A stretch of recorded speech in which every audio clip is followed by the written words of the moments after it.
Hi, everybody. Wishing all of you a very good afternoon. Thank you for joining us on your one-on-one guide on writing an effective SOP. We're just going to wait for another 2 or 3 minutes for everybody else to gather. We've had a massive amount of registrations, rather a mammoth amount of students who had signed up, just waiting for all of them to join in. As soon as they're here, we will start the session. Meanwhile, if you guys have got any questions that you've come to us with, just feel free to put them down in the Q&A button. Refrain from using the chat box to put up your questions because it's very difficult to keep a track of 2 boxes. Rather, the Q&A button should suffice. You will see the Q&A button on the bottom tab of your screen. Put your questions down there, and we'd love to answer them.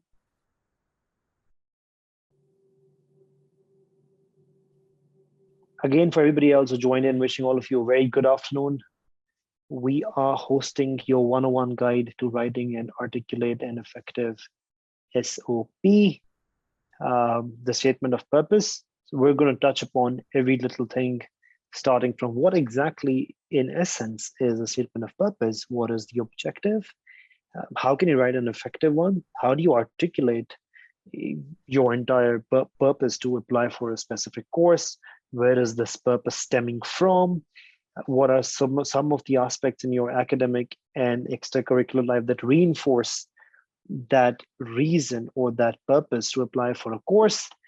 And the do's and don'ts. So the guest speaker with us is going to be taking you through the entire flow of the session. Could you please focus on SOPs for Ivy League universities? Well, I've attended an Ivy League and I feel SOP around the world, whether it is an Ivy League or not, should be written keeping the fundamentals in mind. And as long as you've got all of them in mind, your profile should be able to get you into an Ivy League. Don't worry about that. Satvik says, for how long is the session going on? This session is going to go on for about 45 minutes, which includes your question and answer and the content. It could stretch up to 1 hour depending on how many questions we've got. When we talk about SOP, that could mean anywhere between QS 1000 to even QS 1. So in principle, we're going to talk about the major nuances writing an effective SOP. Will recording be available? 100%. Yes, of course you can. But attending something live is a lot more easier. Asking one-on-one is a lot more easier than watching a recording. In case you have a work gap for 2 months, so what shall be mentioned in the SOP? Good question. Our guest speaker is going to be covering that. Does it affect the visa submission? Okay. Please give instruction by SOP for masters in German public universities. Definitely. Can you discuss on the experienced folks who are going abroad for further studies in Canada? Yes. So our guest speaker is going to be covering graduate as well as UG SOPs, whether for visa or for university. She is going to be covering. I'll shortly introduce her as well. Just waiting for 1 more minute. And as soon as the clock strikes 3:05, before going to the SOP, may I know how to get the LOR?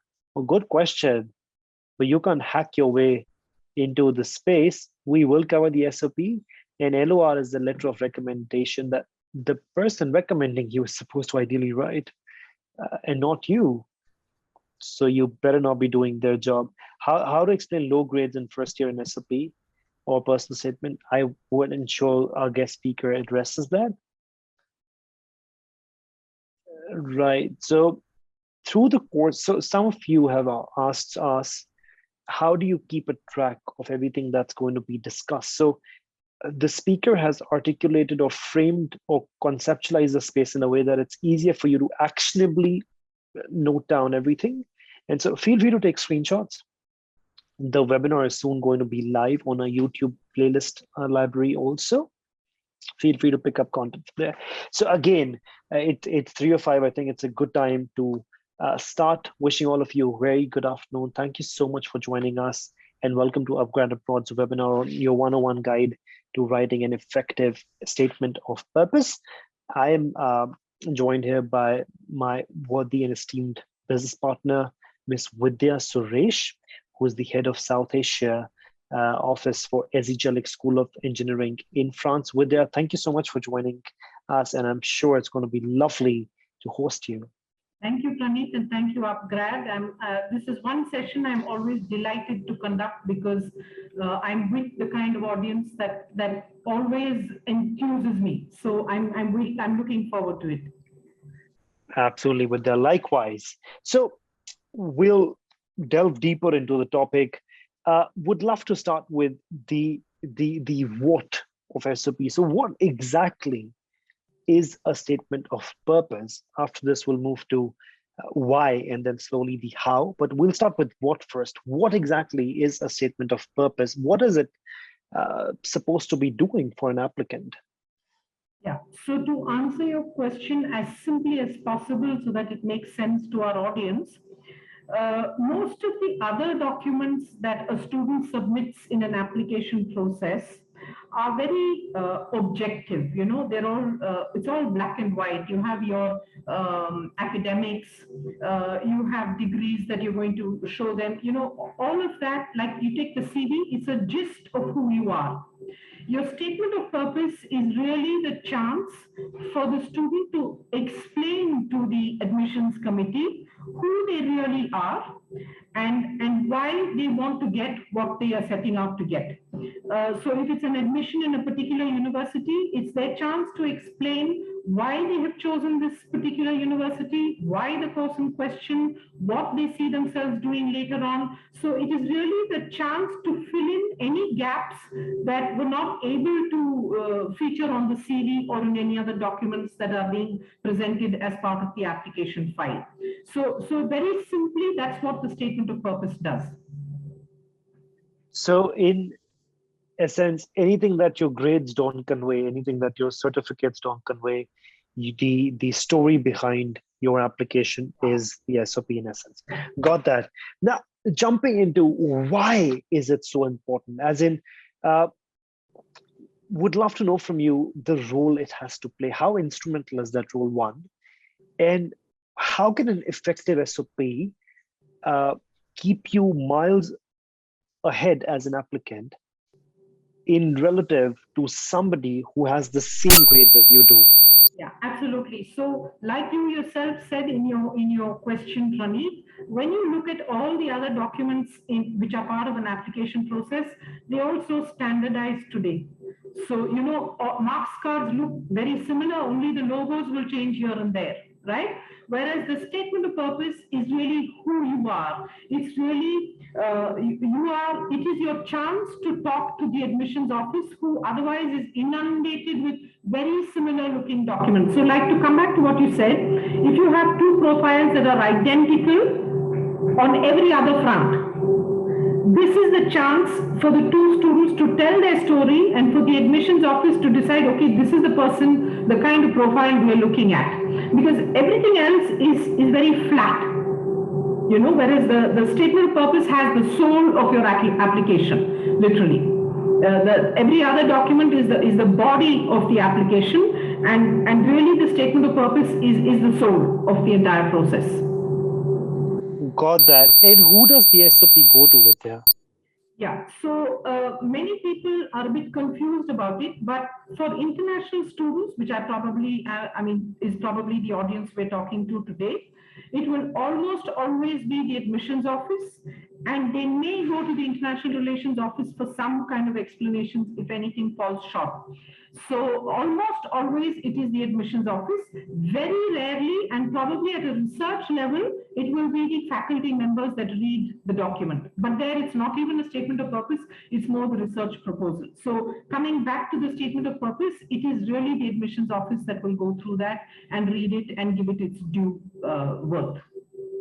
Right, Vidya. For all of you who have just joined in, Vidya, do you mind muting the mic for a bit?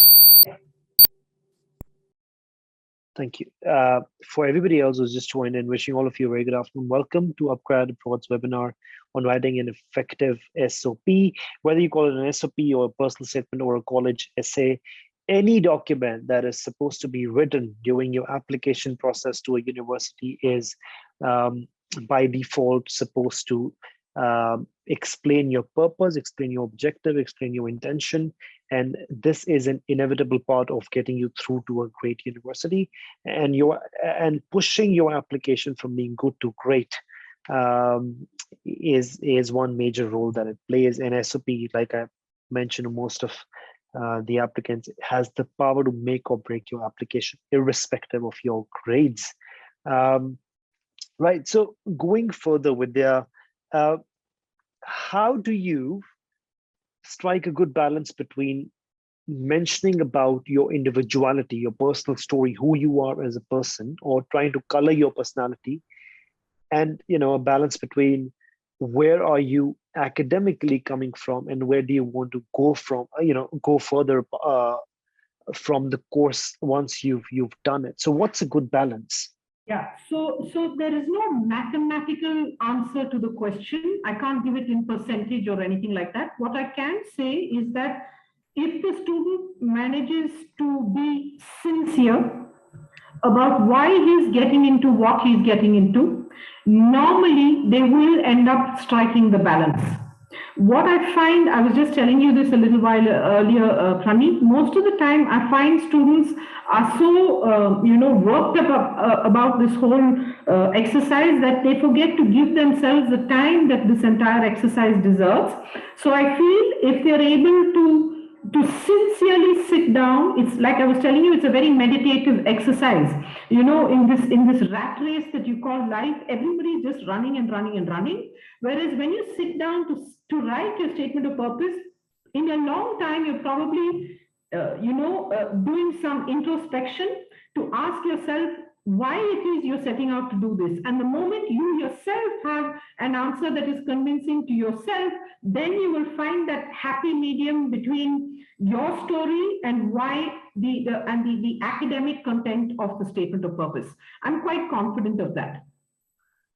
Got that. My next question to you is, while most SOPs implicitly have always been demanding that you draw a very clear picture of where do you want to go after this course, how further away do you imagine your life, what is the projection like, what according to you is an optimum picture that you need to draw in an SOP, how further ahead in time once you finish the course? Is it supposed to be the immediate future or the next 10 years of your life that can change or shape up if you do this course? What do you think?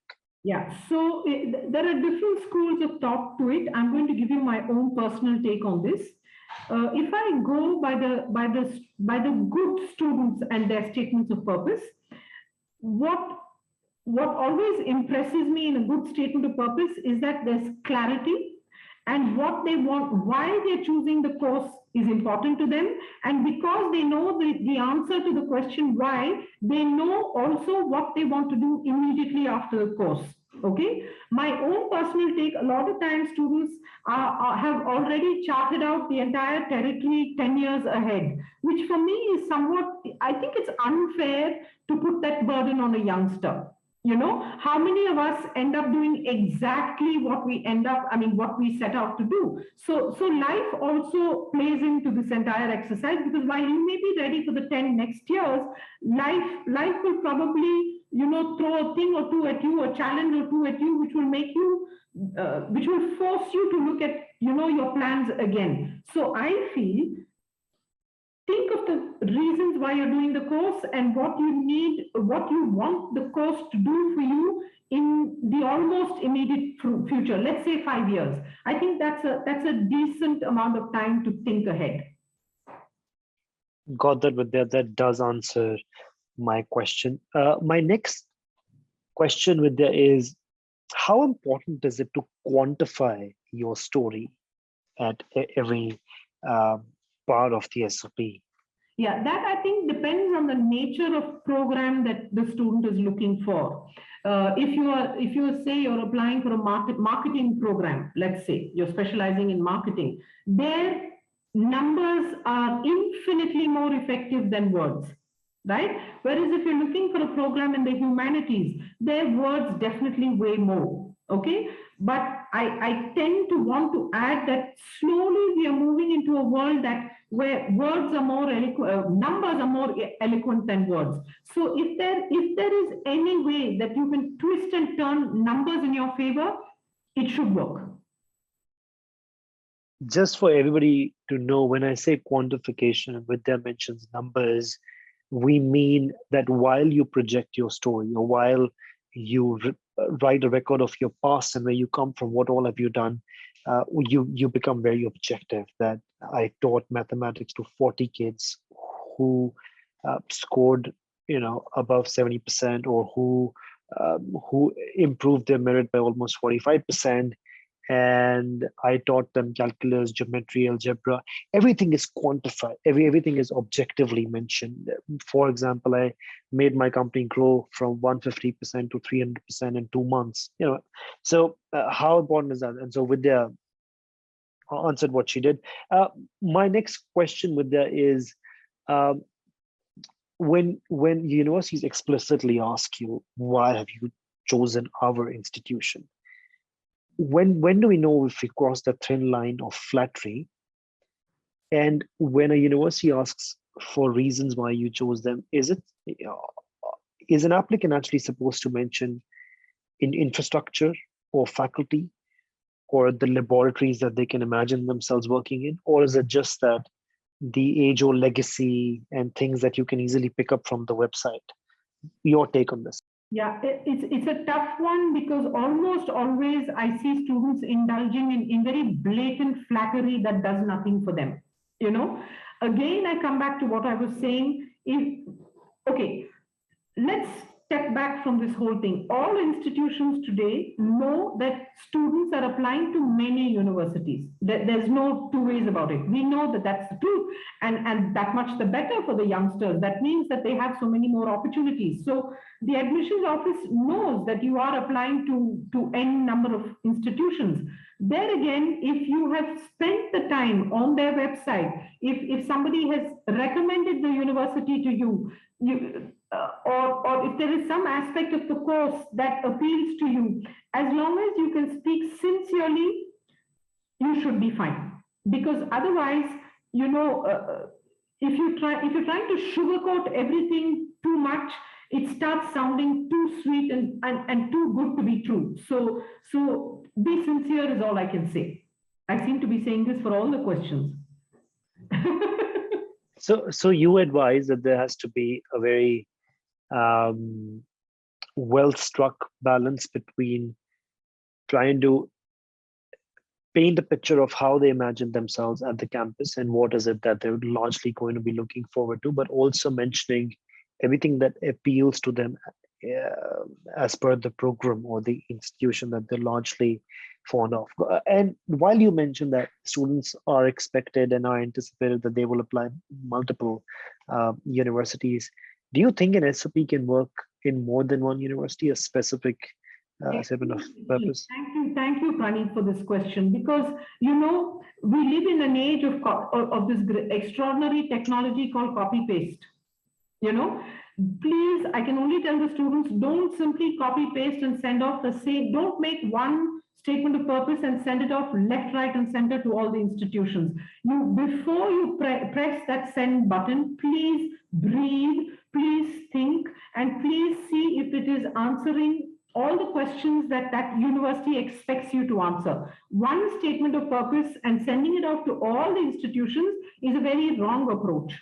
It also means that you're likely also to make mistakes, if you're just going to keep sending it off all over the place. So I think before you send it out to an institution, make sure that you have gone through, and on their websites you have all the information. Okay, find out if you fit the bill, and if you do, put it down sincerely and tweak it for every institution. Don't make one and say, it's done, my job is done, now let me just send it off. It doesn't work like that. Thanks for answering that, Vidya. That, in fact, is very, very important. My next question to you, Vidya, is while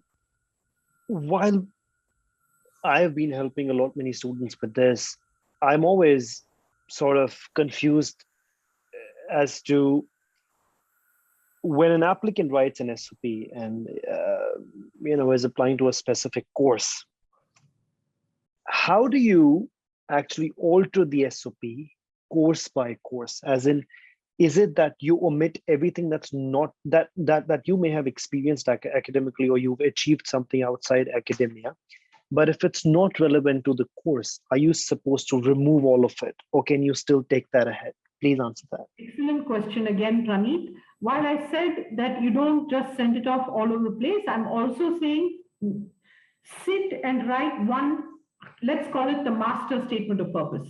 Okay, make one master statement of purpose, and then to each institution that you are sending out a statement of purpose to, you may have, because there are lots of things that you are saying that are truly who you are, that you can't change, isn't it? So you can't just erase your life and start all over again simply because you're applying to a different university. A lot of what you're saying, you may have to say it differently or word it differently according to the profile that they're looking for, but what you are saying will largely remain the same. When I say that you cannot send off the same statement of purpose to everyone, what I mean is that there'll be probably 3 or 4 lines that you might have to change, maybe one paragraph, but definitely not, you may not have to write everything from scratch for each university or for each program. You know, it's not such a scary exercise at all. Got that, Vidya. While you answered that truly, just wanted to ask you, if an applicant does not have anything relevant to the course, does the applicant still have a shot if they have an effective SOP and they can articulate a purpose that strongly suggests that even irrespective of not having anything, not even closely anything, I still aspire to do XYZ? Do you think that works? Another excellent question from you, Praneet, one that I love to answer actually. You know, because the good thing about the world today is that many admissions offices are becoming interested in unusual profiles, which is good. Because what happens is, and I speak from my own experience, a lot of students who have done a particular kind of training and who suddenly realize that their passion lies elsewhere are able to be a lot more convincing than you would ever believe. You know, I know a lot of students. I have an example of a student who had a commerce degree, but who wanted to do journalism finally because of all the articles she wrote in the college magazine and everything. She found that that's really what she wanted to do, and I think they make extremely interesting stories, provided again it is a genuine one. Okay, so to add one more bit of information to your question, Praneet, don't shy away from applying because you feel you don't have the traditional training. But if you have passion and if you can convince, take a chance. Today the world is open to such profiles. Yeah, I think in a world which largely prioritizes a multidisciplinary education pursuit, I think these things are extremely important. It's very important for us to keep applying to any course that we feel is the future of the world, regardless if we do or do not have a background. I think the fact that you answered this is very important, because I think a lot of us actually drop out our interest of a program just because we feel we don't have anything relevant, and that can lead to us not being selected, which you feel is a stereotype that needs to be broken. And it is actually happening today. People are used to receiving unusual profiles, and a lot of times they make for very good reading, and there are a lot more. The student who moves from one area of study to a completely different career is someone who really knows his mind. Absolutely. I think that also has been something that is, that has been true for me. I jumped from engineering to entrepreneurship to education. And so every time in my life, I've jumped from one stream to the other. And so institutions and workplaces have accepted that transition, which is what led me to where I am today. So I think universities are open to that. Yeah, but Praneet, I also think that you had the temerity and the guts to go with that. Absolutely. You know, which I feel in the young population is lacking today. you must have a belief in yourself. And you and I should do coffee sometime, because yours is the kind of story I would love to listen to. Really. I also want to jump in at this point, also let all the attendees know that when I wrote the SOP for my graduate fellowship at UPenn, I got 100% scholarship based on that. So just for everybody to know that an SOP is not just instrumental to get you in, but can largely be a deciding factor as an essay of why should you be given a financial aid or a grant. And why is it that if you do this course, you will be adding a lot of value to their classroom and to every other person in the cohort.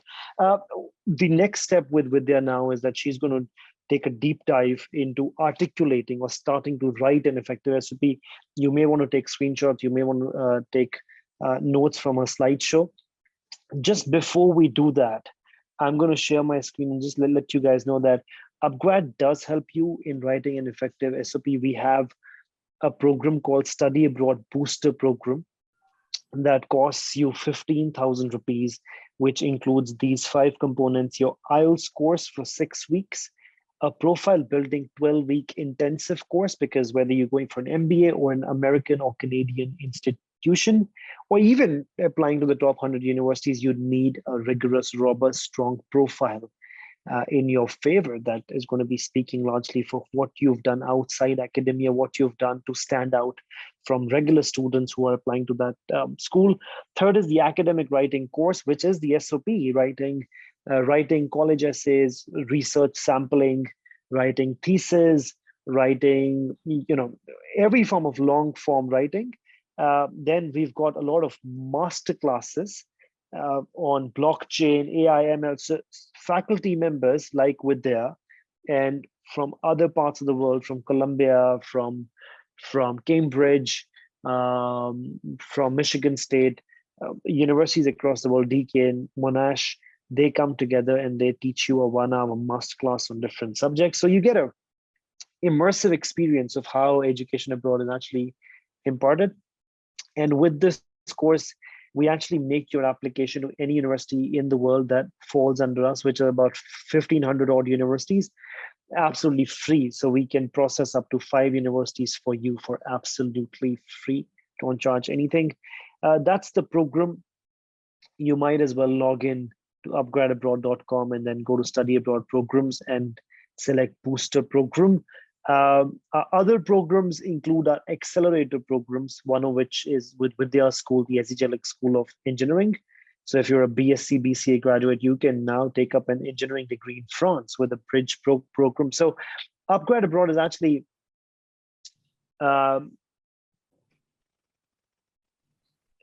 taking the mission or taking the endeavor forward to bring international top-notch, high-quality education, for it to be more accessible, for it to be more affordable. We've brought the first year of all of these courses in India on our tech platform. So what it essentially means is if you were doing a 2-year master's, and if you're a working graduate, you don't need to immediately leave everything and move to campus.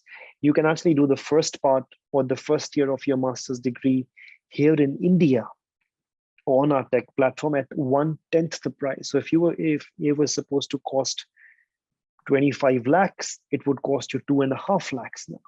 So that's what we're essentially trying to do with undergraduate and postgraduate programs, bringing the first year or a couple of advanced credits of the course accessible. So you don't have to leave work all of a sudden. You can still carry on for a year, plan your finances, then move to campus and spend the duration on campus necessary enough to get you the post-study work benefits and every other right that you are entitled to. So with their school, then we have schools in Ireland, we have schools in Germany, we have university. I mean, by schools, I mean universities in the US, universities in Canada, universities in UK, universities in Australia.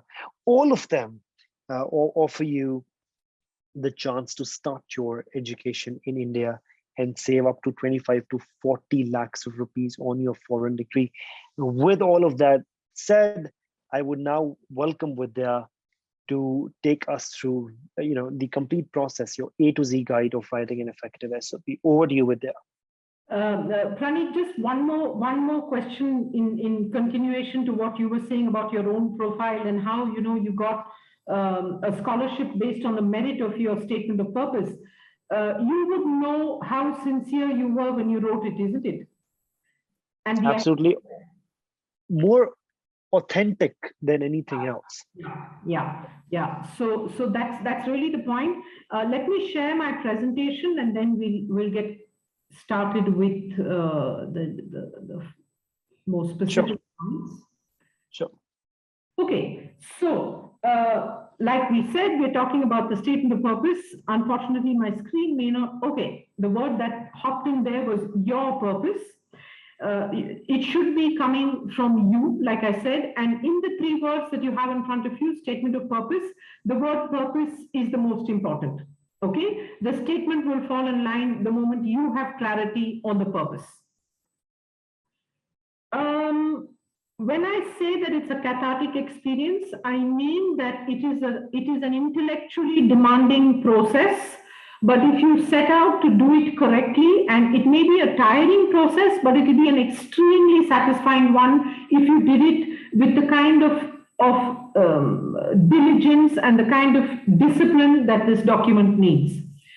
Remember, we are not, when I say we, I mean, and no admissions office is asking you to write poetry, right? You are writing about yourself. You are writing about your story. Who is a better person to talk about your story than yourself, okay? The audience I had in mind, or the profile that I had in mind when I started building the content for this session, was the person who does not like words, okay? The person who likes words will invariably pull out a good statement of purpose.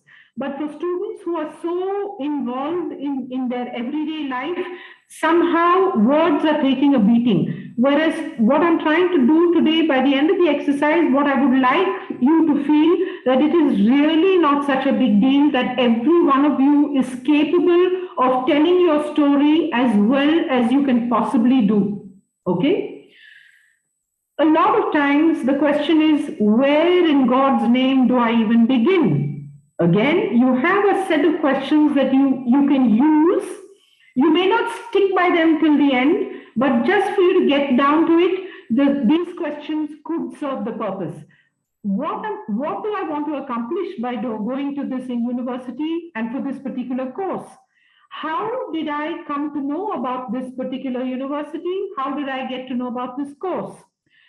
How will studying in this university impact what I intend to do thereafter? Questions that were already addressed by Praneet a little while ago. Also, the style I'm going to adopt. Am I going to sound casual? Am I going to sound formal? That also is important. Okay, so the style that you need to use is also one that will help you reach out to the person who's reading. Obviously, we've already answered this question. Who is your audience? Obviously, the admissions team. Okay, they are the ones. And remember, admissions offices read statements of purpose day in and day out. That's what they are paid to do. So, like I was saying to Praneet a little earlier, the moment you sound indifferent, they can see it. It will come through in the document. Okay, so I repeat, the one word I want you to take away is sincerity, and probably the other one is honesty. Remain sincere, remain honest. There's a good chance you'll do a good job. Another point I wish to add here, if you see the scheme of things, normally you would write the CV first, then you would write the statement of purpose. Okay, so your CV, if you've done a good job of writing your CV, it is enough fodder for you to get started with your statement of purpose. Doing the CV also in a correct manner will give you an idea of where you stand in the larger picture. And once you've done your CV well, you have enough points to answer at least a few of these questions. And these questions will serve as a starting point for those of you who may be lost about where do I begin. Obviously, today, your generation, the audience today, your generation is one that cannot even afford to say, I don't know. Can you imagine? Because everything is at the tips of your fingers. So because of that, one hopes that you will go to the university's website, that you will get down to knowing what the university stands for, what kind of students they would like on campus. You will get the idea if you go to their websites and take the trouble to find out who it is that they're reaching out to.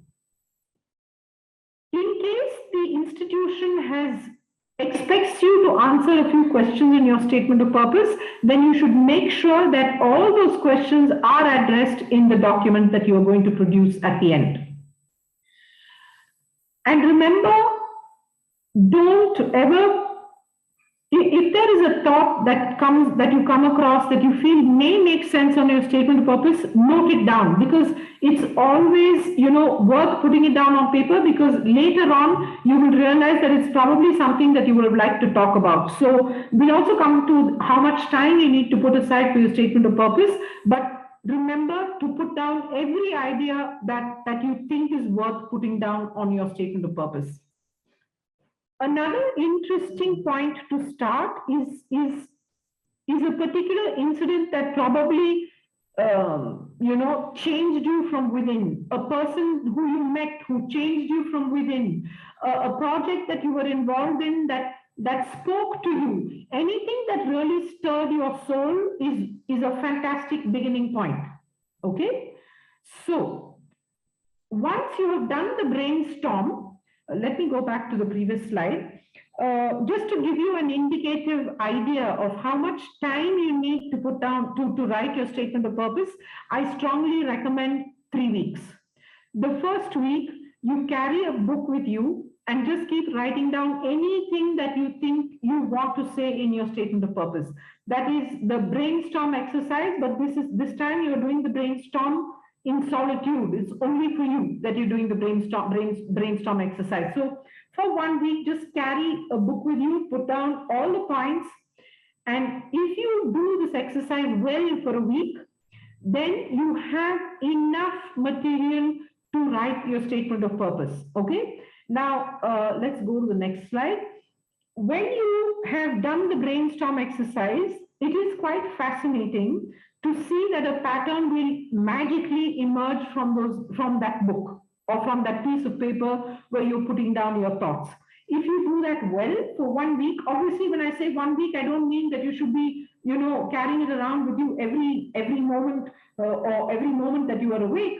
What I'm saying is that keep it handy so that when you have that thought, just go and put it down. And if you do that well, it is quite remarkable that from those bits and pieces of information, there will be a pattern that will come, that will fabricate out of that piece of paper. And once you have done the brainstorm exercise, and once you see, when I say pattern, I mean a certain set of ideas will come together as one paragraph, and another set of ideas will come together as another paragraph, and so on and so forth, till you have a coherent document that is telling your admissions office who you are. Okay, so you have enough material to write what I think is the first draft of your statement of purpose. Today, you simply cannot afford to make grammar mistakes, spelling mistakes, or the tone that you use. You can't make, at least for the first two, for spelling and grammar, the computer itself that you're using will tell you where you're going wrong. Therefore, if you still, despite what is available to you today, if you still do not take the trouble to check spelling and grammar, it will backfire very badly. Okay? The tone that you use, I will come back to that towards the end, because that's a point I want to dwell on for a minute. Obviously, once you have your first draft, it's not enough at all. It's only the beginning of the exercise. This is the time you should ask either a friend or a family member to read the document. Personally, I recommend a sibling, because a sibling is a kind of person from whom you can take a critical view of your document. Let's say, unfortunately, parents don't make a very good choice, because parents tend to indulge you so much.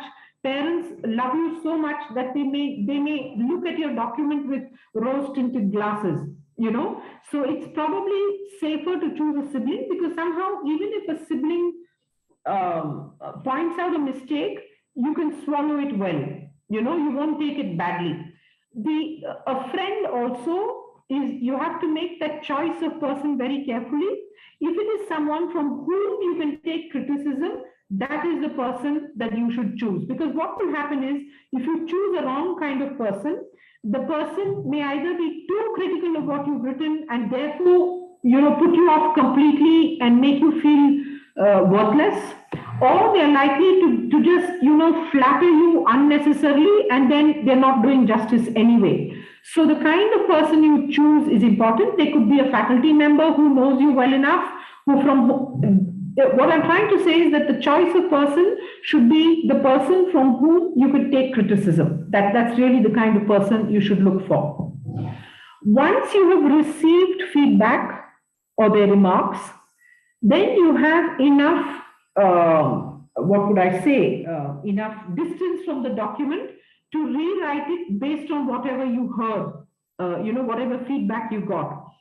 Rewrite it, and then I recommend putting the document away. Put it physically, separate yourself from the document, because if I think of the individual who does not like writing, okay? Now, if the individual has done all these steps that I recommend in a disciplined fashion, there is a very, very good chance that you have a great document by now, if you've done it sincerely. If you have a very good if you feel that you've got a good document, it's also probably because you've built a relationship with that document, that you can't see the flaws anymore. So I recommend putting the document away for about a week, put it away, or at least a couple of days, and then look at it again. You will see it with fresh eyes. And therefore, at that point, I feel that you will be able to look at it objectively. And if there are still a few more things that you would like to change, then this is probably the time that you should do it. This I recommend. You may be wondering what this is. This is read out aloud, because this document should sound like you. It should sound like you are talking to the admissions office. I highly recommend this step. A lot of youngsters don't read aloud at all. If you don't feel like reading out aloud, what you can also do is to put it, there is software today that will read the document for you. Do that. It will probably give you that one last touch that might tilt the balance in your favor. Okay, so I recommend this step strongly. If you don't want to read it, ask somebody else to read it, but reading it out aloud will be that final thing that will give you the confidence that you're probably looking for. Okay, so to summarize, we said brainstorm first, filter the admission, the information that is on your brainstorm document, filter it, take off the things that you feel are not necessary. And once you filter it, you will have the paragraphs in front of you, and sequence the paragraphs in a way that you tell a story. You can't jump from one paragraph ruthlessly to a very different paragraph, because it should be connected. It should flow from one to the other. And that's what I mean when I say sequence, okay? Like I said, by this time you have your first draft. You have to proofread it. You have to get that person of your choice to read it again. And then you have to, it's literally like a recipe that you cook, you know, some dish that you make. So you rewrite it till you yourself are satisfied. This process, after you've done the brainstorm, the second part should take at least a week to 10 days is how much time I recommend. A few points that I would like you to remember. There are do's and don'ts that are thrown in here. Always remember that the admissions team will not only read the document for what it is, they will also read the messaging behind the document. By that, I mean, if you use a very, there are two extremes that you must avoid. You must avoid sounding desperate, and you must avoid sounding arrogant, because it's very simple. If you don't like someone talking to you a certain way, that's how it is. That's how the world is. So you cannot sound arrogant. Don't sound like, you are God's gift to mankind, that therefore the university should give you the admission. Okay? You must, it's very simple. Put yourself in the admissions office shoes. Simple. Okay? And all of us can, a lot of times you have talked about other people and you say X or Y is a show off, isn't it?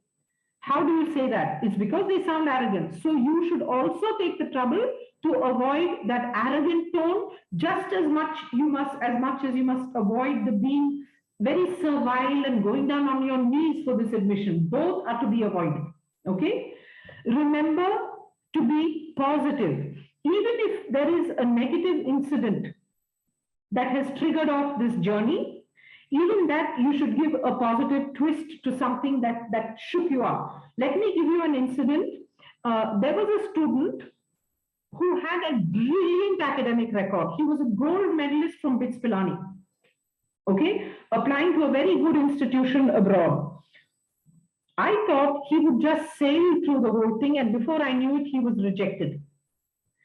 I was wondering what had gone wrong, and apparently he wrote a lot about his alcoholic father, and he wrote about it in such a negative light that the school said, he probably doesn't have the grit and the confidence you need for an experience abroad. So that even if it is something negative, use it in a way that you give it a positive coloring.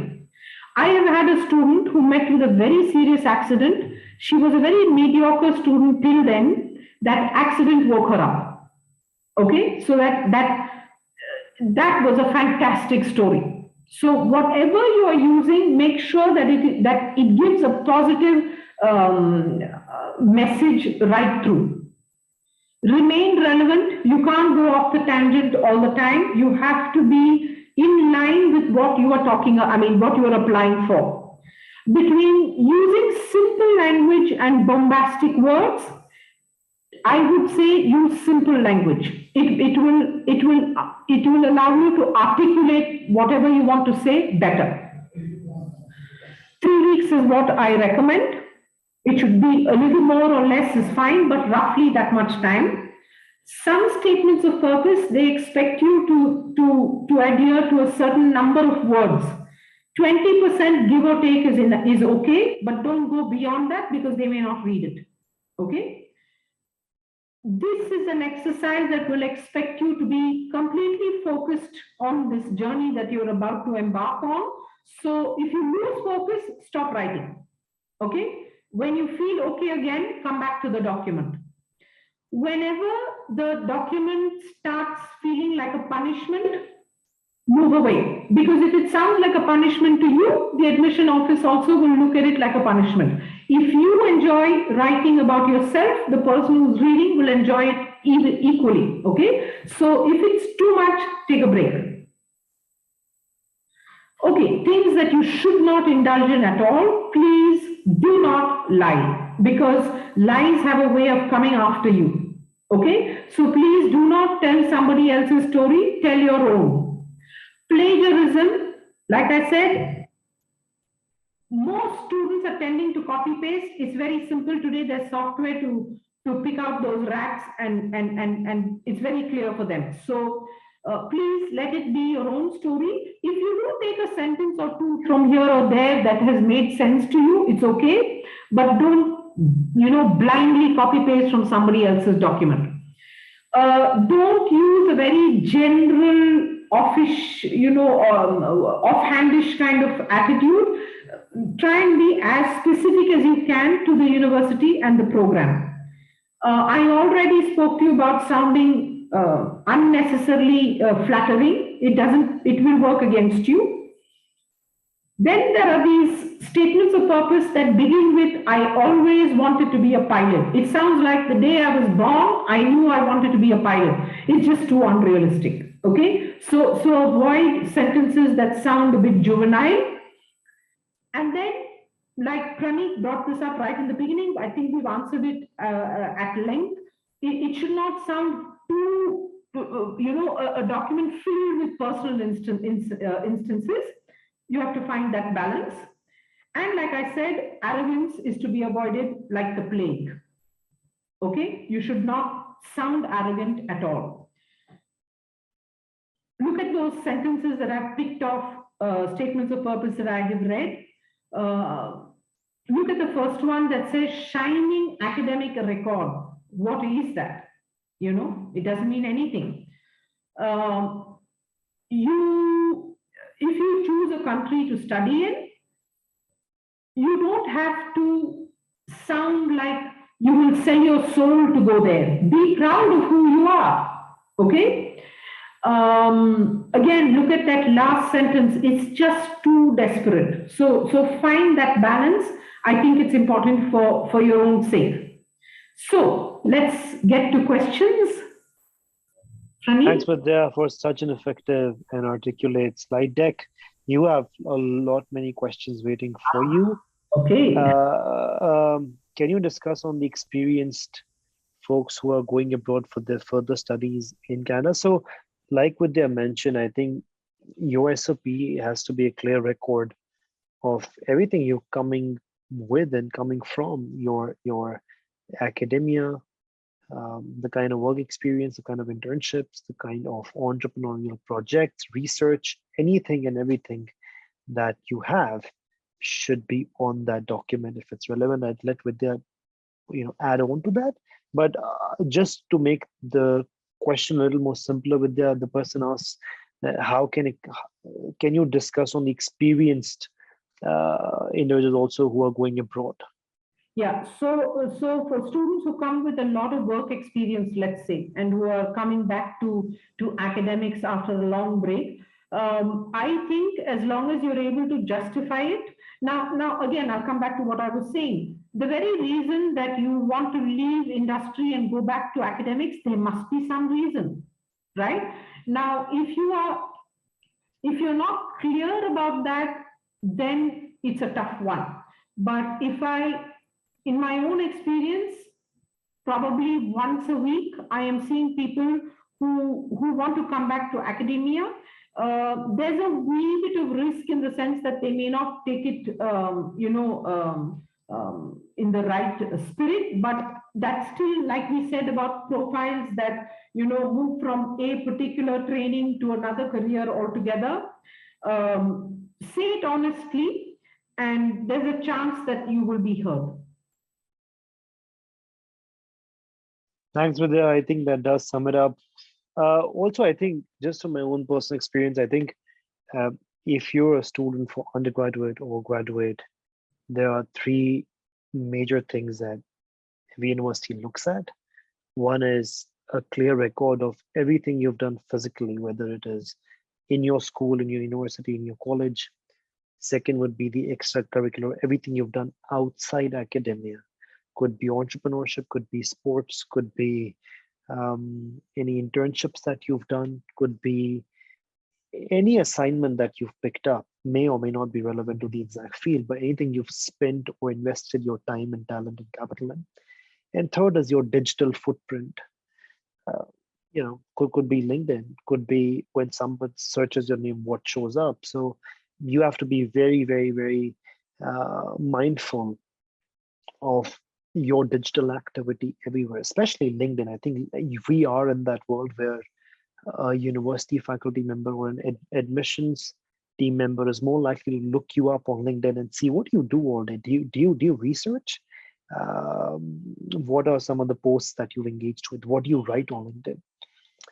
What are some of the extra certifications you put on LinkedIn? So I think in this kind of time and space, or space and time, a lot more goes into your finalization as a candidate of the program than just your resume or an essay. What has to go in an SOP is of prime most importance. I'd let Vidya take a point on that also. Also, in fact, in line with what you were saying, Prani, this is also, a lot of times as students say, I am self-taught in a particular aspect. The statement of purpose is your chance.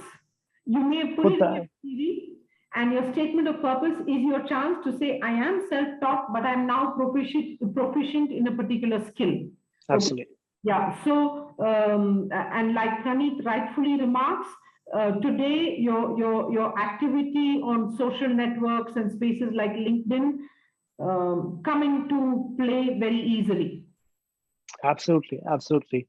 Uh, while in fact, I think when we apply for a US visa also, they ask you for your Facebook handle. So that automatically signals that your record now goes beyond everything you do in physical space. It's also very important, how are you engaging with stakeholders online or on the World Wide Web. Right, with that, I think second one is how to explain low grades. Also, there was somebody saying that if I have backlogs, how do I explain that with you? Yeah, so I'm very, very used to students who come with backlogs. There's a difference. There are two kinds of students. One lot that has backlogs and that who's coming looking for help to fall from the skies. But there is another lot that has backlogs, but who have sat up, taken note that, they're probably it's time to get serious and start working hard. Again, explain that, just remember that pretending that you don't have backlogs while you actually have backlogs won't work. So you will have to express it somewhere and say it like, that, and we remember an 18 or a 19-year-old who loses focus should be forgiven, I think, as long as you're able to get back on track. Okay. So if that is your case, explain genuinely what you learned from it. That is also a life lesson, isn't it? So you do have backlogs.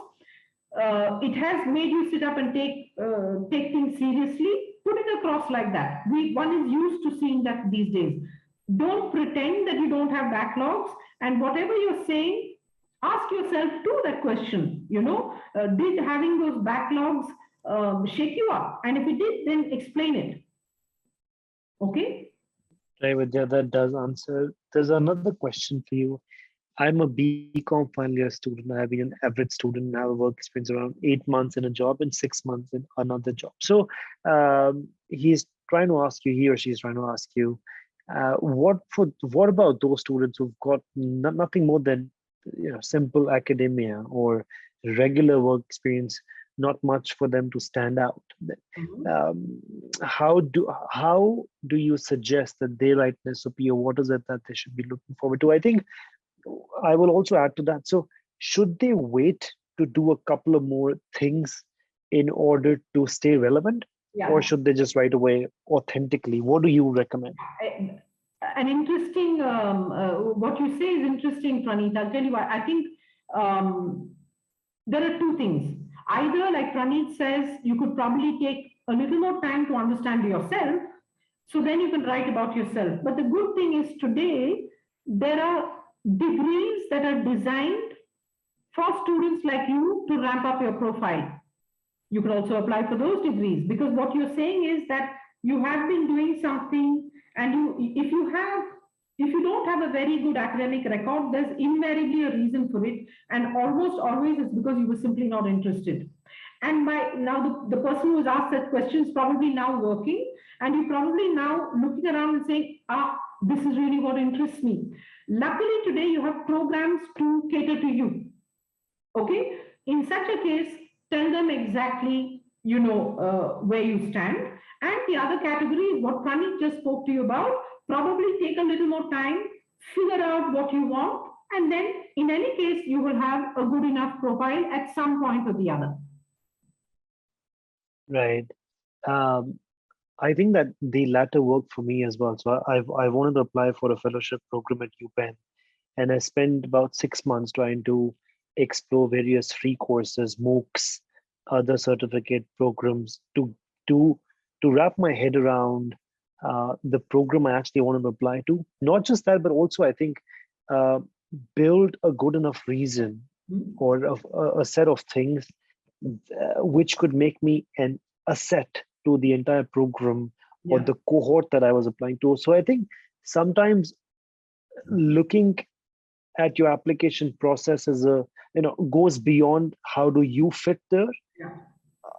I think sometimes you need to ask yourself, how am I going to be in a set? How am I going to add a lot more value than the program giving me everything that I want? How am I going to give back something to that university? So I think in that viewpoint, it does matter. What more do you? See, a lot of youngsters are just going by what society tells them, what the neighbor did, what the cousin did. Think about yourself. The moment you do that with seriousness, you should get there. Absolutely, Vidya. Will it give an upper hand if I seek work experience before applying for a degree at Harvard? Well, I think, like Vidya mentioned, I think every program across the world has a certain set of criteria. And like she said, there are certain programs across the world that are designed for a person coming straight out of college. So I think a lot of it has to do with what are you applying to. But I think, sure, if you want to take some time to work in a relevant field, sometimes it's not just about admission. Sometimes it's about how do I ensure that the program gives me a lot for me to take back. So if you can work in that field, then take up the program. I think uh, that'll do a lot more to you. You will understand things better.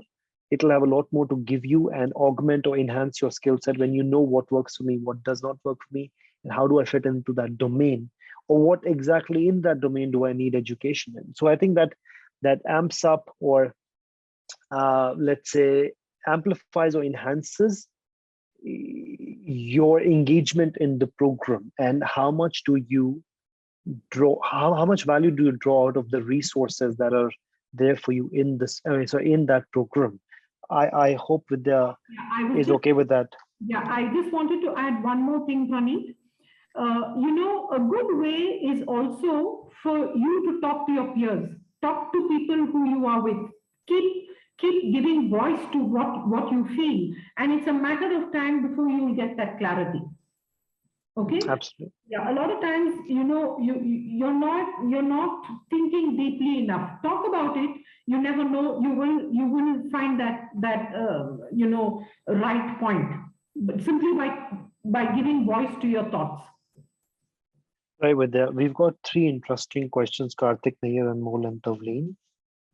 Karthik says, if I have a backlog due to a genuine reason, such as an over-involvement in the extracurricular activity, which resulted in a fall in internal marks, can I cite this reason in my SOP? Yeah, you can. You can. Because what else will you say? Yeah, I think it's better to be authentic.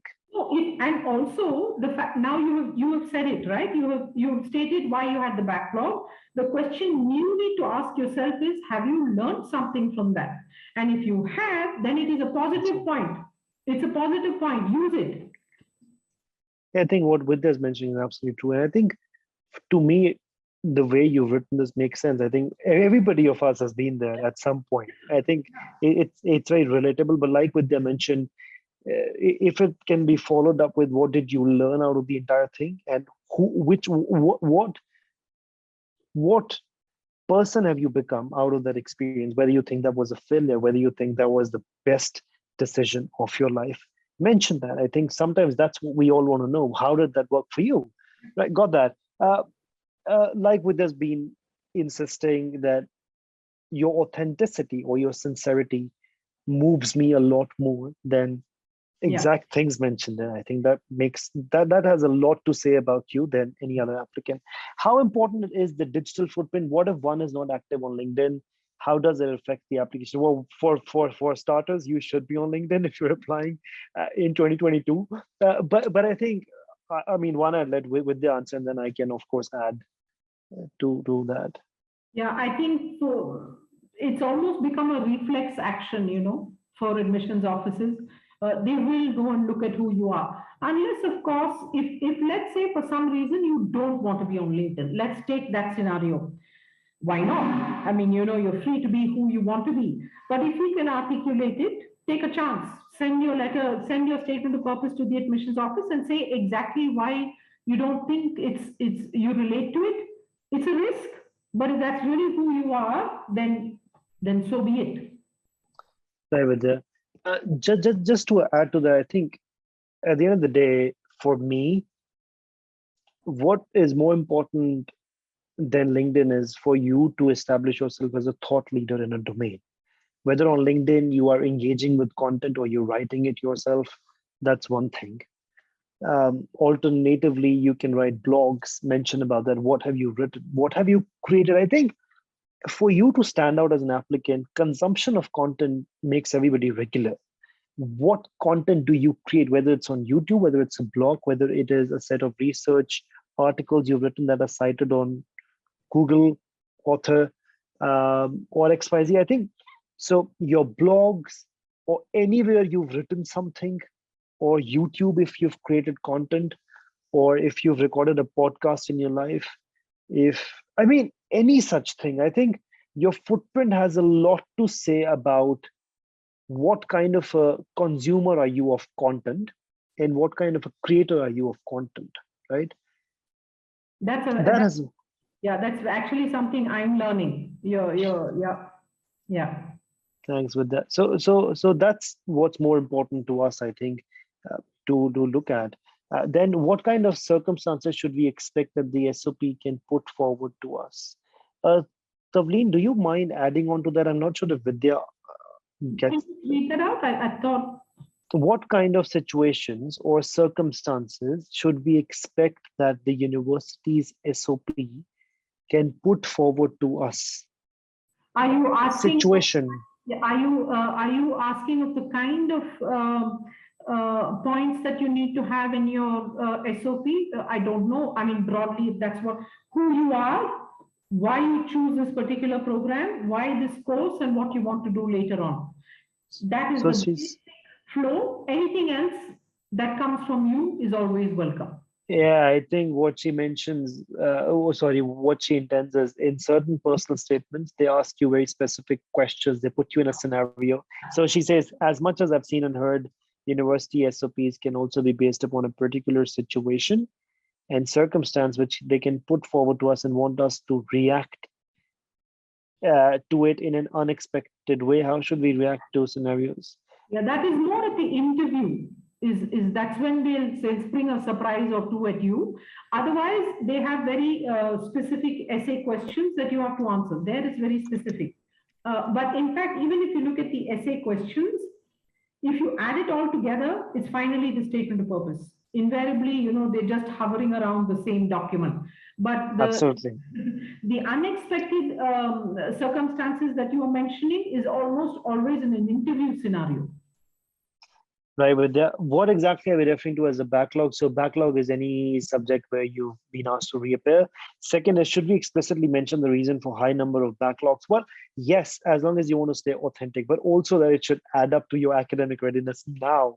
If it's not quite adding up to the narrative that you're fully ready, then don't mention it. So whichever way, I think what Vidya and I are intending to say is you have to stay authentic, but also ensure that the SOP as a document is adding up, only making you look better for academic readiness than putting you down as an applicant. So you don't have to be, you don't have to be, too consumed by what your story is and so lost that you end up losing the point. Like she was mentioning about an applicant, super brilliant, but insisted too much on her alcoholic father and how it shaped up her context. So make sure that it's very balanced. I'd let Vidya answer that better. If I completely agree. And in any case, what I wanted to add, Praneet, you can't hide from your backlogs in any case because you have academic documents to like in your CV, what you're going to say, and you have to provide your degree, your transcript. So your backlogs are there. You can't take that away. You have to articulate it in a positive way. Yeah, I think that goes back to Tavleen's question as well, that the fact that if they put you in scenarios or circumstances where they want you to act, they want to check how do you react to it. I think the compass or the rule of thumb is you have to be authentic and explain them how are you going to sort of respond, or how are you going to take the lead, how are you going to step up to that problem and solve it. I think at an undergraduate level, most universities are seeking if you fit into the campus values, if you can be a leader at the campus, if you can take the lead, if your response is closely related to somebody who would ideally be a leader or who would step up and say, I'd fix that. And if somebody can respond to the scenario and mobilize resources and find out the way, take charge.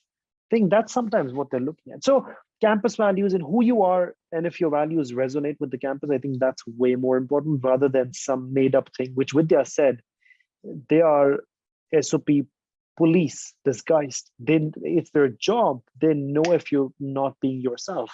How to make your SOP more dense and concise? I'd let Vidya take that, but I think sometimes you lose the point if you want to be, if you have a preconceived intention of making it, dense. Concise is something I'd let her answer. I think yeah, concise. Like I said, the bare minimum is who you are, why this course, why this university, and what you intend to do thereafter. Within that, you should play around with who you are, literally. I mean, and how it drove you to this particular choice. You can't artificially make something dense. I think you want to say rich. You can't do that. You can't, anything artificial, they will pull it out. Okay. And concise, by using simple language and sticking to this structure, is as concise as it can be. It should be concise, but it should tell your story also. It's a fine balance that you have to strike. Thanks, Vidya. That was wonderful. How to justify a 1-year gap? Should I be honest about it? Also, would they reject my application because of my gap? I think SOPs are actually supposed to do that job. They're supposed, like what they mentioned in the very beginning, anything that I can't find empirically on your mark sheets or your documents is what the SOP is about. I think the fact that you can explain your gap year is the point of an SOP. So how well you explain it, how authentically, how sincerely, and like what they mentioned, not to forget what came out of it. What did you learn about, what you got in the gap year?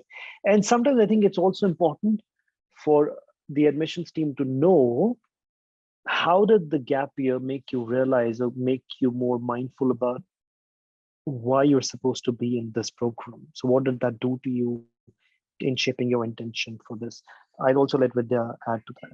Yeah, and actually it's probably that gap year that drove you to this university, isn't it? That's probably the reason why you're even asking the question. And in any case, let's put this down to brass tacks. An admissions office is trained to read a CV. The moment they find a gap, they will look at the statement of purpose to see if you have justified it. So we are kind of going round and round the same thing.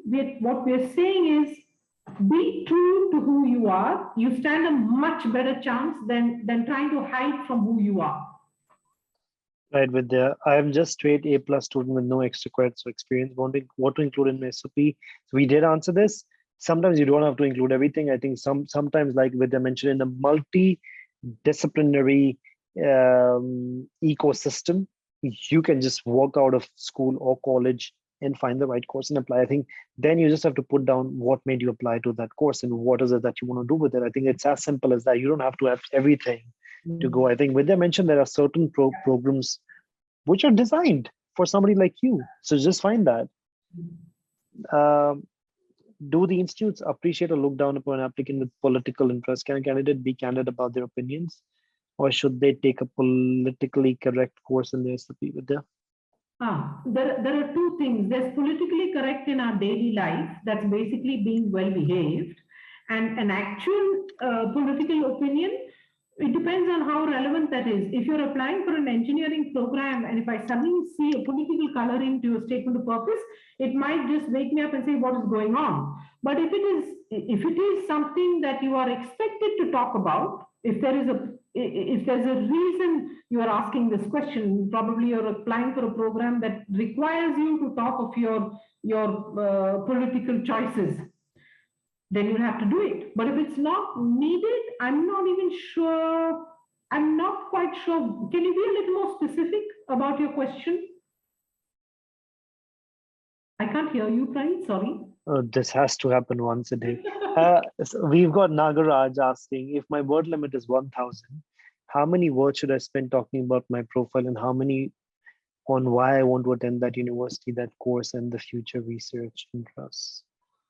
You can, it's almost 250, 250, 250, 4 times. So 250 words about yourself, 250 words about how this course is important to you, the university, and what you intend to do later on. You can, I mean, I can't be as, mathematical about this, but to answer your question, that's how it, but that would be a very ideal document. There's a little bit of give and take in each of those sections. You may want to talk a little less about yourself and a little more about it, but roughly that's what you need, 4 sections. Right, Vidya. How long should ideal SOP be in terms of number of words, pages? Well, just so you know, every university has a guideline to it. Just follow that, and like Vidya mentioned, on the basis of your personality, your research interest, the university, the course, everything, just spread it or divide it in an even format, and then just mention it. Vidya, also wanted to ask you something. Whenever a university asks about what pushed you or moved you to apply, should these students be going as per facts and figures, or do you recommend a more uh, individualistic approach where we end up expressing what is it about the university that really moves us, and not about things that are explicitly there on the websites and blogs, but more of something specific to my course, like that one research center or that one faculty member who I saw on LinkedIn who's moved the world, or certain researchers that have been cited openly from the university. What do you recommend? I tend to say it has to be more your individual take on the whole thing. I tend to weigh in that direction. It's a very easy question for me, actually. Got that. So not to mention about things which are there anyway on the site, and yeah.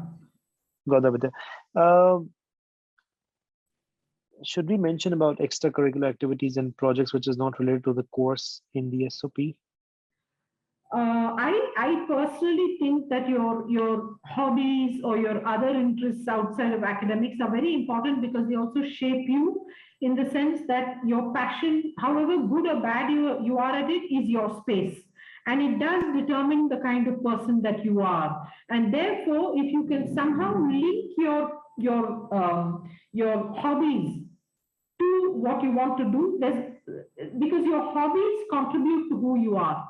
Like if you are a dancer, and if you dance with a passion, it does teach you something about life also. And I do believe that when you're introducing yourself, it is important to talk about those interests also, because it does add personality to who you are. Thanks for the. Where can we submit our formal SOP? So I told you we have a program called the Booster, where we not only train you for academic communication, but also sort of assist you, fully aid you in your application and your SOP, as well as help you with your profile. Hope I answered that. Then we have, so here's something that I can show you, I think, just to add on to what you asked me. 1 second, please.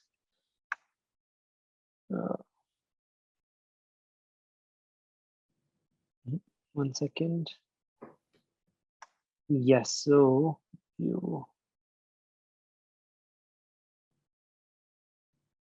here's what I sort of feel is the most important part of what should be mentioned.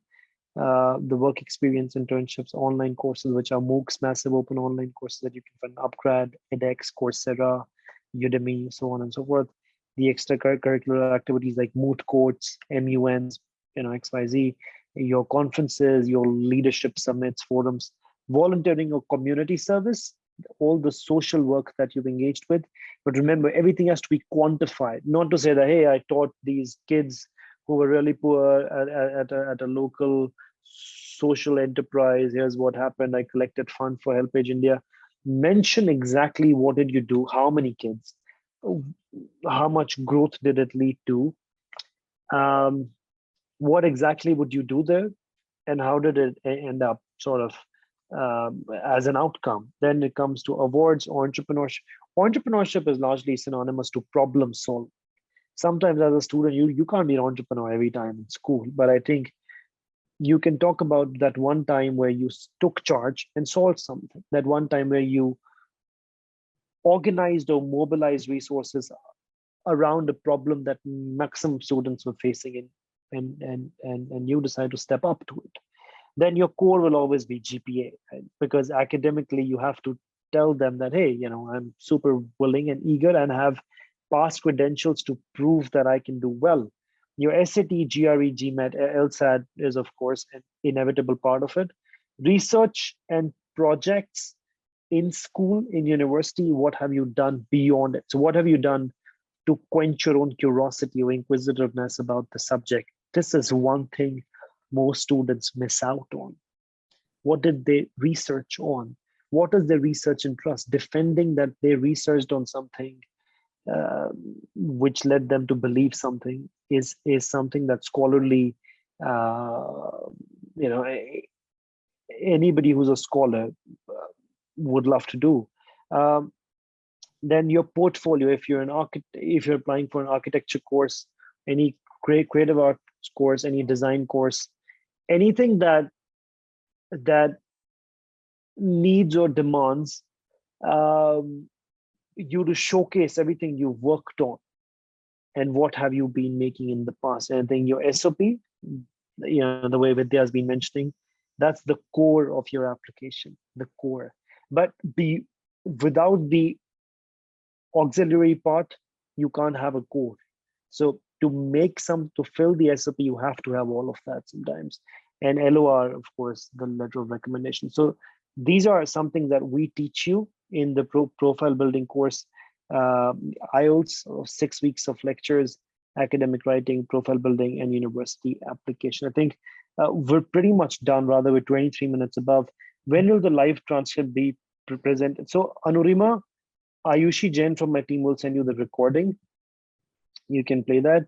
Which universities are included in the booster program? About 1,000 universities, the top ones mostly. So the top 1,000 to close to top 1,500 universities are included. How to express in a subtle way that one is, so I'd let Vidya take this. How to express in a subtle way that one is underprivileged in terms of exposure and finances that belongs to a rural community? First of all, you should ask whether it's necessary to see it. And if it is, then, like I said, you should give it a positive twist. You can't sound like because you're from a certain part of the country or whatever that you have it very bad. You should probably say that you are whatever you are saying in your question, but that you are someone who's geared up and all set to take on the world. I mean, it's a bit ambitious the way I'm putting it, but that's the twist you should give it. Okay? And ask yourself whether it's absolutely necessary. On the other hand, if you are writing a letter to get a scholarship, there you have to be very practical about why you need the scholarship. Sometimes it's academic in terms of merit-based scholarships, but if it is a need-based scholarship, then you have to put down facts, and putting down facts is not very difficult. Right, Vidya. I'm not sure about my particular research of interest for the PhD program. How do I explain myself? Should I take more time narrowing down my topic, or will I look confused in narrating that in my SOP that I'm not sure about which research or interest? My take is you should take time to narrow it down. It's PhD, you're writing an SOP. You have to know what do you want to research, because that's the intent. That's the point of PhD. But I'd still let Vidya take that. I completely agree. In fact, just this afternoon, I was talking to a few students who came to where I was sitting, and they said, do you offer PhD programs and do you offer masters? They really don't know why they're asking those questions. At a PhD level, you should narrow things down completely. You should know exactly why you're applying for a PhD. A PhD is not an afterthought. PhD is something that you have on which you have extraordinary clarity, and more than anything that you've narrowed it down. When I say narrow, I mean really narrow to a particular field that you want to work on. So if you don't have clarity, a PhD is, you're not probably ready for a PhD. You should take that time. Absolutely. I started a small side stint unrelated to the program in which I wish to do my master's. Will this be a merit or a demerit, considering the fact that I have a side stint to run along with my studies? While Vidya answers that, Well, just so you, I think I missed the first part, Praneeth.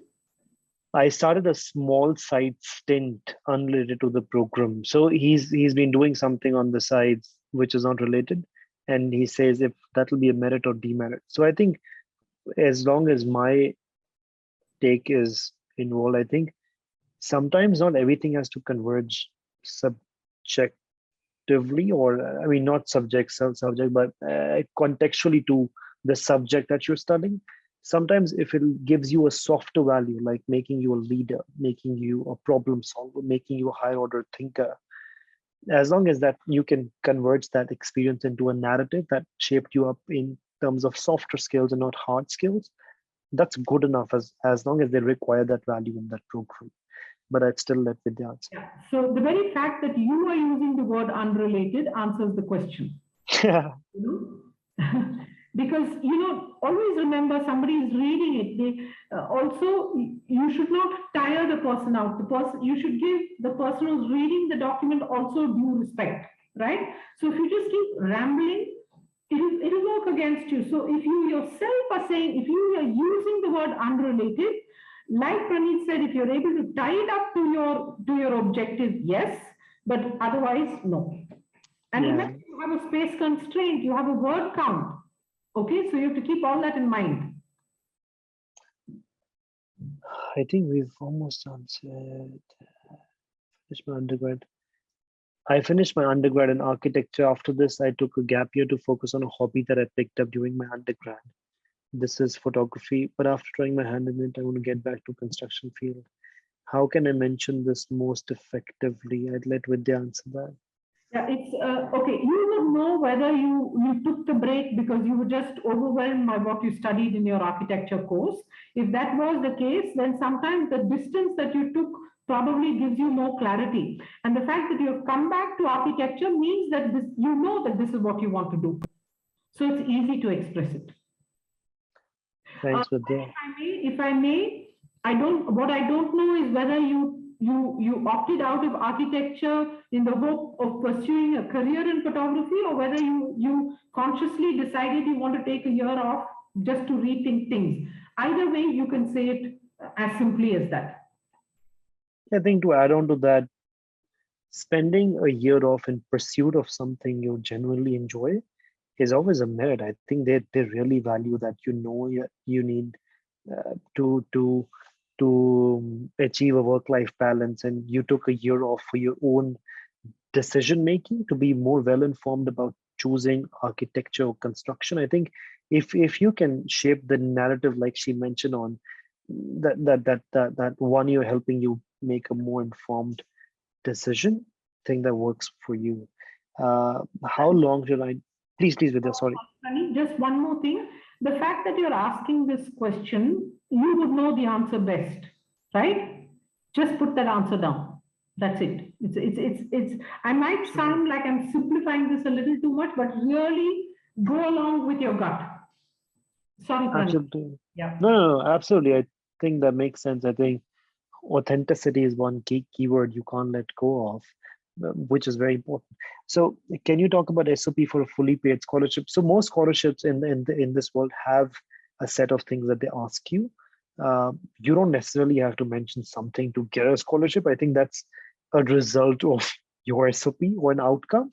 So most universities have a financial aid questionnaire that you need to fill in. Some are based on your budget constraints, some are based on your talent, and the sheer amount of the experience that you bring to the program. So that's about it. Vidya, do you want to? Yeah, that's a separate exercise altogether. Writing for a scholarship application is a separate exercise. Done with that. Does the language of SOP need to be complex, strong vocabulary? So Vidya mentioned no, make it simple. As long, so you don't have to impress them as much as you want to express who you are. I'd let Vidya answer that. Spot on. Something I always say. Most of you carry this boulder on your shoulder in the hope you want to impress the reader. Start by expressing what you want to say. If you express it honestly, the impressing will take care of itself. Thanks. And if I may add one more point, remember that you live in the time of Google. So let's say you feel that your words are too simple. Ask Google for synonyms, and Google is so generous. Google will give you lists and lists and lists, and then you can choose the word that is not bombastic but expresses what you want to say. Thanks, Vidya. We've answered everything. This last question, and we're done. We answered 65 of them. The last one is, I had most backlogs in theory. Is it okay to write the reason that I'm more of a practical guy because I'm, to be honest? Every subject had a backlog. So you can't apply.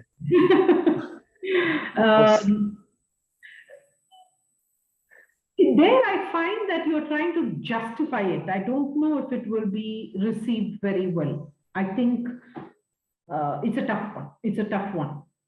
It's a tough one. You have to take a chance, because it looks like you're looking at you're trying to escape from some kind of reality. Say genuinely what you think. What you can also do, let's say you're applying to 10 universities, okay? And in order of priority, you know which one you want most. I would say write that statement of purpose last, because by the time you've done 2 or 3 statements of purpose for the other universities that are really not in your priority list, but somewhere, cater to your needs, it will give you an idea of how those admissions teams are reacting to your statement of purpose. And then once you get a feel of it, then you keep the ones that are higher in your priority, keep them for slightly later. Right, I hope that answers it. Thanks, Vidya, for your time so much, and everybody else who are still with us. There are about 57 of them still with us from 120 odd number. Would like to thank you for your time, Vidya. I think it has been an absolute honor and pleasure to host you, and I hope we could add value to the applicants. My webinar team has posted a set of our social media handles and our program links for you to take a look at. So upGrad Abroad has bachelor's, master's, and a booster program under which we genuinely help you apply anywhere across the world, help you write better, help you score better in IELTS, help you build a profile for a year. Everything is included. So I hope you take out some time. If there's anything for Vidya, I'm mentioning my email address. Feel free to contact me.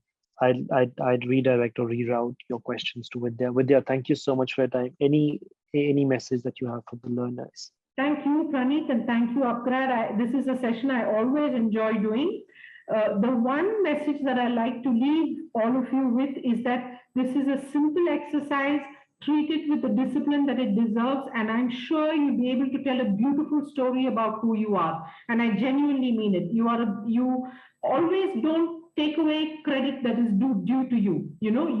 Every story is an interesting one. You just need to take that time, give yourself a good 3 weeks, and you'll get the story out, at least the story that you want out.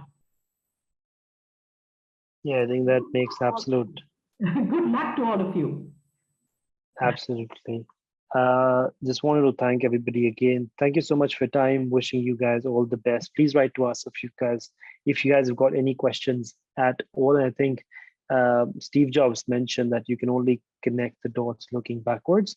So at this point, like Vidya mentioned, take a notepad, put down all the points and what led to each other, and how does this all add up to now your intention or your reason or your purpose of applying. How did everything add up, and what were the key highlights, the rock bottoms and the peak of where you've reached, and now you've made that call of applying. I think that's always helped me and helped everybody who I know. Thank you so much, everybody. Thank you. Have a great evening. Thank you. Bye-bye.